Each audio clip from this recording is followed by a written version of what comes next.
Welcome back. For those of you who've listened to After 40, I welcome you back. For those of you who are just joining today, I hope you'll take a listen to some of our previous episodes. But today, I really am so excited to welcome Melissa Ashley. I've known Melissa Ashley for a couple of years through her work with the Mentor Project. She's been an advisor on our board and has been so helpful in moving the Mentor Project along.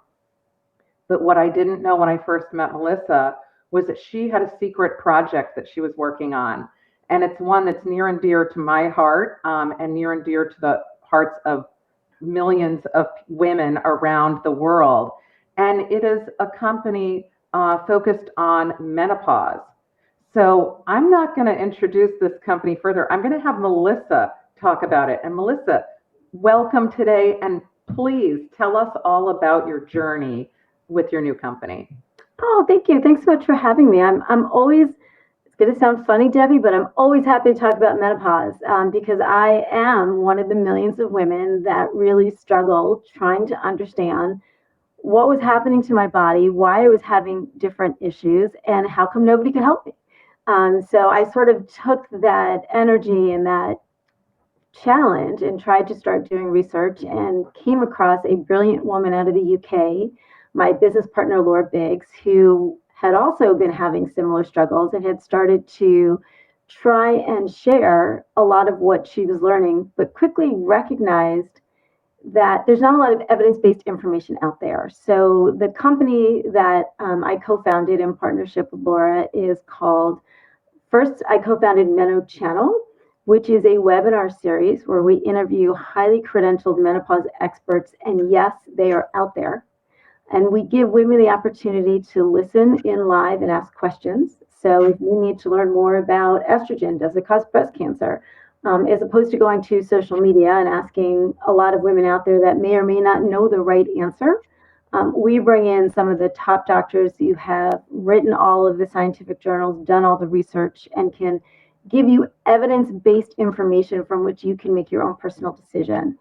So that was the first company business that we started. And from there, we launched a nonprofit called Menopause Mandate. We run that in the UK, and we've now launched in the US. We've been very lucky to get a few well-known women like Mariella Frustrup in the UK, Naomi Watts in the US, to come in and co-chair the nonprofit with us. And what's super exciting about it is, aside from collecting women's stories, sharing women's stories, advocating for women's health, we also have a free advice line for women. We have it set up now in the UK for a little over a year, where any woman can sign up for 15 minutes to talk to a free menopause nurse practitioner in the UK. We do not prescribe or diagnose. I'm always very specific about that. This is information. This is to help you understand how you can move forward in your journey if you're experiencing symptoms and issues and not getting the support you need from your doctor. We are looking to launch that in the US this year. We're close to getting our funding, so we'll be super excited to help women in the US have that same access to information. And then as we went forward in educating consumers, educating women, educating patients, we very quickly realized that if we didn't start working with companies to recognize that this stage of a woman's life is a biological stage, that it's a major reason why many women in their prime leave their companies, and where younger generations are now looking for women's health benefits before making a decision about taking a job, that if we didn't really start educating companies and making sure that support and resources were available for women once they became more knowledgeable about what was going on, that they were going to bump up against another type of glass ceiling. We wanted to avoid that. So we launched the Women in Work Summits, which we run in the US and the UK, educating corporate executives on the fact that this is a biological stage. It is real. There's a lot of research that still needs to be done behind it, but there are a lot of different ways you can support your female work population so that you can attract and retain a really strong, productive, happy workforce. So those are the three different brands that we've developed within the organization to support women that we're super excited about driving forward. I did not know before. You had told me this once before, that women leave the workforce due to menopause. That was completely new information to me. And I want I want to know a little bit more about that. Why is it that they're leaving? And how is it that they're leaving? Are they leaving to go to something else? What's happening? It's a great question. So I'm going to put some numbers out there. So there's approximately 1.3 million women per year that enter menopause, which means that the previous 5 to 7 years for those 1 million women a year are experiencing what's called perimenopause, right? And perimenopause is when everything is in fluctuation, right? Your reproductive system is starting to evolve. Your estrogen levels are constantly fluctuating for the average woman, right? We're going to talk about the average woman, the cisgender woman. We're not going to talk about someone that's had surgically induced menopause at an earlier age. About 5% of women do have early onset menopause. So I'm talking about the average woman around age 50, 51 that has been experiencing perimenopause for a while, which is really where the hot flashes, the night sweats, the brain fog, the lack of sleep, it's really where all those symptoms start to materialize. Probably for about, if you look at some of the estimates out there, about 1/3 of women probably will have very light to no symptoms. It's the 2/3 of women that have symptoms, and it's the 1/3 that have severe symptoms. And then if you look at it by culture and race, certain cultures and races have more severe symptoms, others don't.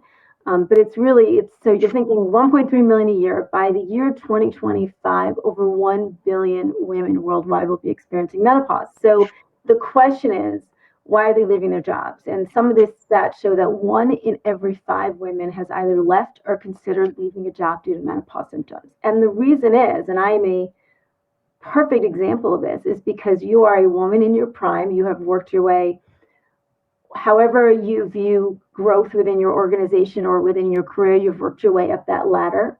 You're probably performing close to your peak. And all of a sudden you're waking up 2 and 3 times a night with night sweats, or you're starting to experience hot flashes when you're in meetings. And when most people have what's called vasomotor symptoms first, like those are some of the more common symptoms, right? The night sweats, the hot flashes, all of that. Well, when that happens and you're waking up, that means that you're not actually getting adequate sleep, right? You're not getting that deep sleep that you need to refresh your brain, right? To detoxify your body. So you may be like, oh, it's just night sweats, but it's also leading to tiredness. It's leading to brain fog. It's leading to lack of concentration, right? So a lot of women, all of a sudden, they can't remember what was said in the meeting they were just in, or they struggle to find a word. Anybody that suffered from a migraine knows what it's like when all of a sudden you can't speak, right? Oh, there you go. See, yep. So you start to feel a lot of anxiety. You start to feel, I know for me, I started to become paranoid that I was just losing my mind, right? And all of a sudden you can't perform at the level that you're used to, but there's also such a stigma around aging and these symptoms, and nobody wants to acknowledge it. Nobody's talking about it. I remember my CEO telling me one day that he felt like there was just so much more to me, but why wasn't he seeing it? And honestly, I couldn't articulate it because I just didn't know what was going on. So a lot of women end up leaving the workforce because they can't compete, they can't cope, they're embarrassed, and they're going to their doctor, unfortunately, and they're being put on SSRIs, they're being put on anti-anxiety pills or antidepressants because there's too many doctors that unfortunately have not been educated in medical school about this life stage that can last up to 1/3 of a woman's life. It's so interesting that you say that because I have experienced so many of the symptoms that you're talking about, and I tend to be the sort that I'll experience symptoms for whatever it is, if I have a cold or whatever. And I'm like, oh, well, I have a cold, and I carry on. And these symptoms, the word finding problems, I mean, it's not just obvious to me. I'll sit in a classroom and there's somebody who sits in the front, thank goodness, who, as I can't finish my sentence, she's always like eagerly finishing my sentences, God coming bless as her. I search for a word, which is pretty hysterical. But um, what you had mentioned, I just kept plowing through, as you said before when we spoke. And I'm sure there are plenty more women that do the same because there's not been a conversation about it. Yeah. I don't And even know what to complain about. right. And if you look at, one of the things that menopause mandate does is we collect women's stories. and we share them. They're anonymous. So women can either submit stories or they can read them. And if you go in and you read them, they are heartbreaking. And it's the same story over and over, right? It's, I didn't know what to do. I went to my doctor. They dismissed me. They told me I was too young. I finally had to quit my job. My boss told me I couldn't take any more time off. Like, it's just, it's heartbreaking because these are incredibly bright, competent women that are going through a natural physiological change that they have not been informed about. We all know what happens to our hormones when we start to menstruate. We all understand, right? The mood swings, the cramps. We're finally starting to understand endometriosis a little bit, but we talk about it, right? You now see so many products in the market, period underwear for young girls, period bathing suits, right? So, and young girls are very open about it as opposed to, our generation. But then you get to menopause and it's just dead silence. And, if you look at some, Mercer did a study, only 15% of US companies right now that they studied offer menopause benefits. There are so many different studies about the lack of support, but there's also now a lot of studies about the loss and the economic impact, right? And that's where when we talk to companies, as much as we think that there's a moral imperative here, there's also an economic imperative, right? Because the estimates, and I think Mayo Clinic did the latest survey that everyone's been talking about, but there were a number before, 1.8 billion in lost productivity. And then if you layer in all of the healthcare costs that go with it, that number goes up exponentially. So there's an incredible reason to support women because they're going to be around for a very long time. They're incredibly valuable. They're the big consumer. But there's also a huge economic impact that it has, on our company and our country if we don't do a better job. Well, good points. I love that. I hope this is the first of many dialogues we're going to be able to have about menopause because after talking with you a couple years ago and learning that you were on this journey to found this company, I started to pay more attention to my body and what I was experiencing. And I have experienced the gamut of it all, but it wasn't spoken to me about by anyone in my life. No one talked about their menopause experience. And the only thing I'd ever heard were the jokes where people would say, oh, I'm having a hot flash. But most people don't know that that happens at night or that can happen anywhere. Correct. And most people don't know that women that experience severe hot flashes have a higher propensity to then experience cardiac concerns as they age, right? There's a lot of correlations now that we're starting to find between the symptoms that you experience and things that you experience as you age. Think about the fact that out of all the Alzheimer's patients in the world, which is a horrible disease, 2/3 are women. Yet rarely has any research been done into why until recently. And for those of you that have been seeing, Dr. Lisa Mosconi, who is she's just phenomenal, has been doing a ton of work for decades on the brain and women's health. I mean, there are so many things that estrogen impacts in women's health, and that when you start to lose that estrogen, you have a higher propensity for heart disease, osteoporosis, Alzheimer's, etc. And there are very simple things that women can do to support their bodies and to support their health to not have to potentially suffer from some of those experiences.